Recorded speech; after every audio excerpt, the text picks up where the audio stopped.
चाँडो जाने भो सहजसित यो प्राण पवन न सक्छु यो बाधा सहन अथवा शान्त रहन न थामिन्छन् आँसु न त छ रुके जीवन गति कठै कस्तो पापी कति कुपित यो क्रूर नियति शिला खोजी चर्ने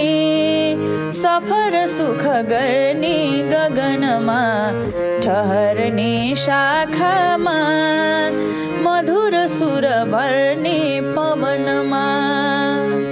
सीधा सादा निर्धार विहग कन मार्ने नियतले दिए कि हुन् के त्यो कर युगल माता